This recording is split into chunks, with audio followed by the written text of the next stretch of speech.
Prends ma vie, elle doit être à toi seul, ô divin maître, que sur les flots de mes jours, ton regard brille toujours. Ton regard brille toujours. Oui, salut chers frères et sœurs en Christ. Alors, ce merveilleux cantique, prends ma vie, elle doit être à toi seul, ô divin maître. Ce merveilleux cantique qui est contenu dans pratiquement tous nos recueils et qui est tiré, n'est-ce pas, de la parole de Dieu au psaume 141, verset 2, ou bien Romains 12, au verset 1. Vous pouvez voir la base biblique de ce cantique dans ces deux passages cités.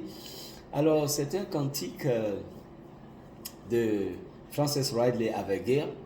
Donc, c'est une Anglaise du nom de Frances Ridley Avergale, une Anglaise qui a écrit ce merveilleux cantique.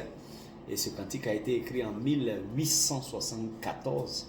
Son titre original en anglais, c'est Take my life and let it be. Prends ma vie et qu'elle te soit consacrée. Alors, Ridley Avergale, c'était une Anglaise qui est née le 14 décembre 1836 à Ashley, dans le Worcestershire en Angleterre. Donc, c'était la fille, elle était fille d'un pasteur. Elle a donné très tôt sa vie au Seigneur et déjà à l'âge de 4 ans, elle pouvait lire, elle pouvait parler plusieurs langues, elle a étudié le latin, l'hébreu, le grec, elle mémorisait le livre des psaumes. Vraiment, c'était une chrétienne consacrée, dévouée, et elle a donné sa vie au Seigneur très tôt. Et elle a dit à partir de ce jour où elle a donné sa vie au Seigneur, la vie est devenue encore plus belle. On l'appelait la douce voix de l'hymnodie et la poète consacrée. C'était une chantre donc, qui aimait chanter, qui a composé plusieurs chants, plusieurs cantiques. Elle a travaillé sur des missions à l'étranger. Elle a contribué, n'est-ce pas, à faire avancer l'œuvre de Dieu, à l'évangélisation. Elle a écrit 239 cantiques et elle est décédée le 13 juin 1879 à Castle Bay dans le Swansea en Angleterre. Donc voici, c'est cette dame qui est décédée à 43 ans qui nous donne ce merveilleux cantique, Frances Ridley Avergale. Alors la musique est de George Cole Stebbing qui a écrit la musique. Voilà, George Cole Stebbing qui a écrit la musique. Alors, ce cantique en anglais a été traduit par Ruben Silent, que vous connaissez, Ruben Silent, qui est un des auteurs ou traducteurs de 160, environ 160 des cantiques qui sont contenus dans le recueil Sur les ailes de la foi. Alors, ce cantique est contenu dans plusieurs recueils. Dans le recueil À toi la gloire au numéro 285, le recueil Célébrons Dieu au numéro 225, le recueil Chant de victoire au numéro 159, le recueil Hymne et louange au numéro 506 et le recueil Sur les ailes de la foi au numéro 288 et bien sûr le recueil Gloire à Dieu au numéro 255. Alors, voici donc ce cantique. Quelle est l'histoire de ce cantique? Vous savez, Frances Ridley Avergale, elle a séjourné pendant 5 jours avec un groupe de 10 personnes et le groupe était composé de chrétiens convertis mais non engagés et de non-chrétiens. Donc Ridley a rendu visite à 10 personnes. Parmi ces 10 personnes, 5 étaient consacrés mais ils n'étaient pas engagés dans l'œuvre de Dieu et à 5 autres, ils n'étaient pas des chrétiens. Alors, en 1874, elle a rendu visite donc pendant 5 jours à ses amis en Angleterre et avant son départ, ce groupe de personnes, de 10 personnes là, qui étaient convertis mais un peu mitigés et qui n'étaient pas convertis pour certains. Voilà, vous savez, il y a des personnes comme ça, elles sont converties mais leur engagement pour le Seigneur n'est pas total. Et puis bon, bien sûr, il y a celles qui ne sont pas converties. Voilà. Donc, elle a rendu visite à ce groupe de personnes et avant de quitter leur maison, elle a fait cette prière. Elle dit, Seigneur, donne-moi tout dans cette maison. Seigneur, je veux prendre tout et te consacrer tout dans cette maison. Elle a donc prié de tout son cœur et avant de quitter leur maison, Dieu a répondu à sa prière. Chaque membre du groupe avait reçu une bénédiction divine d'en haut. Et après tout ce temps, donc, ils se sont tous donnés au Seigneur. Vous voyez? Donc, elle a trouvé ces gens dans leur maison, elle a prié pour eux, elle a demandé au Seigneur de toucher leur cœur pour qu'ils puissent se convertir et s'engager pour l'œuvre de Dieu. Et avant de partir, à l'issue des 5 jours de visite, toutes ces personnes se sont converties au Seigneur, elles ont donné leur vie au Seigneur. Et à la suite de cette soirée, Frances Havergal s'est retirée dans sa chambre pour se reposer. Et dans cette nuit du 4 février 1874, elle a été inspirée, elle a écrit cet hymne « Take my life and let it be ». Prends ma vie et qu'elle te soit consacrée. Alors, rapidement, donc la première strophe du cantique nous dit que nous devons donner notre vie au Seigneur. Nous devons donner toute notre vie au Seigneur, y compris tous nos moments, y compris tous nos jours. La deuxième strophe nous dit que nous devons donner à Jésus nos mains et nos pieds. En d'autres termes, nos mains doivent donner au Seigneur et nos pieds doivent donner au Seigneur. Alors nos mains donnent au Seigneur ce que Dieu nous a donné et nos pieds nous conduisent, n'est-ce pas, là où nous devons aller pour gagner des âmes. Et donc la strophe 2 nous dit « Je vais te donner mes mains, je vais te donner mes pieds, prends mes mains et laisse-les bouger sous l'impulsion de ton amour.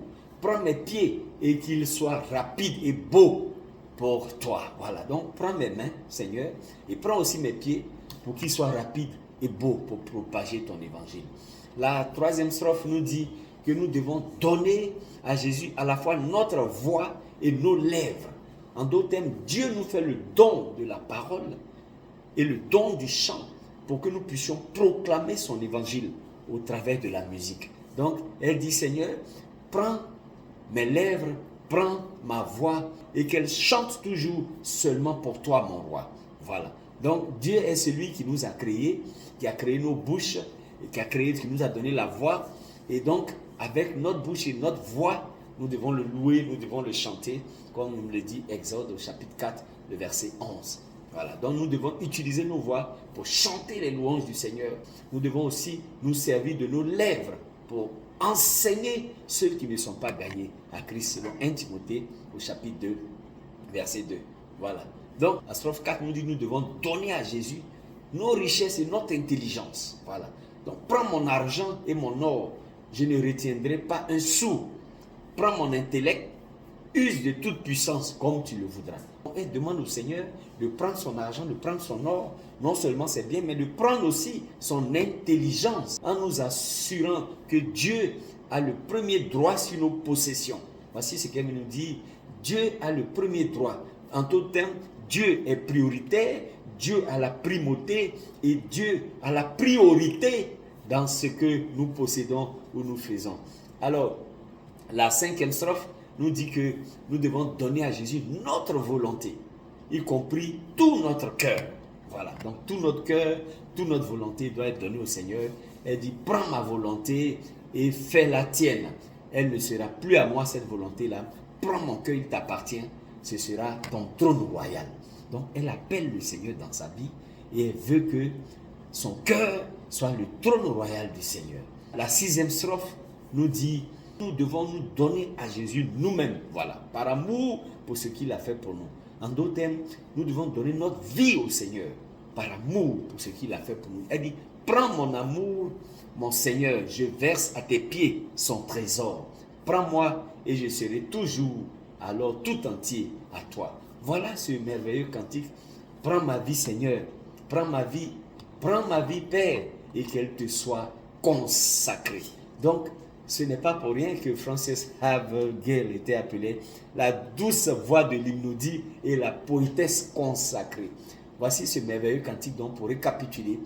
Première strophe nous dit, nous devons donner toute notre vie à Jésus, y compris tous nos moments et tous nos jours.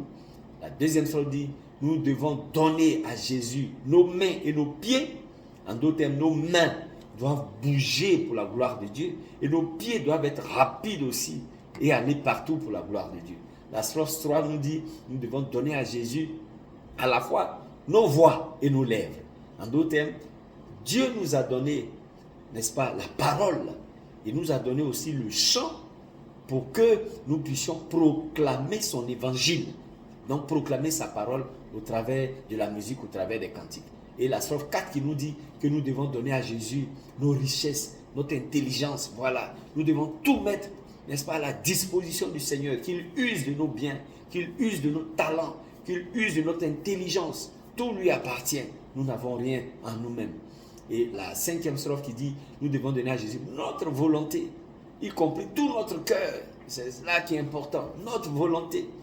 Quelle est la part du Seigneur? Quelle est la portion que le Seigneur occupe dans notre volonté? Avant de poser un acte, avant de faire toutes choses, est-ce que nous demandons la volonté du Seigneur? Est-ce que nous demandons l'Esprit de Dieu avec grand E venir prendre possession ou impacter notre esprit avec petit E? Voilà. Et la 6e strophe qui nous dit, nous devons nous donner à Jésus nous-mêmes d'abord, par amour pour ce qu'il a fait pour nous. Alors, en conclusion, si nous nous sommes donnés nous-mêmes au Seigneur, ben tout ce que nous avons appartient au Seigneur. Puisque nous nous donnons entièrement notre volonté, notre corps, notre âme, notre esprit, nos biens, nos pieds, nos cœurs, notre volonté.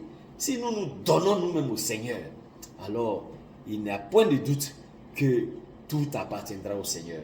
Mais que nous nous donnions sérieusement et franchement et sincèrement au Seigneur. Voici ce cantique de Abigail. Il n'est que juste que nous donnions notre amour à Jésus. C'est ce qui est normal. Parce que lui, il nous a aimés le premier. Vous voyez, c'est lui qui nous a aimés. Et son amour l'a conduit à la croix. Et la Bible dit qu'il nous a tant aimés qu'il a donné son Fils unique. Pour que quiconque croit en lui ne meure point, mais qu'il ait la vie éternelle. Donc c'est très important. Il nous a rachetés à un prix. Et nous devons nous consacrer entièrement et le glorifier. Voilà. Vous voyez, nous étions condamnés et il est venu prendre notre place.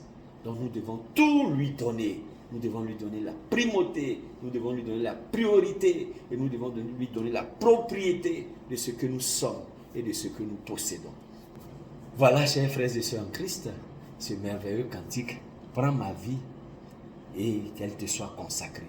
Prends ma voix et qu'elle chante ta grâce auguste et touchante. Par mes lèvres, que ton nom parle aux pécheurs de pardon. Voilà la merveilleuse histoire derrière ce cantique.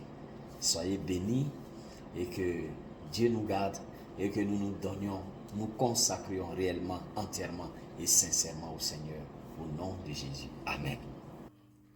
Prends ma vie, elle doit être à toi seul, ô divin Maître, que sur les flots de neige, ton regard brille toujours.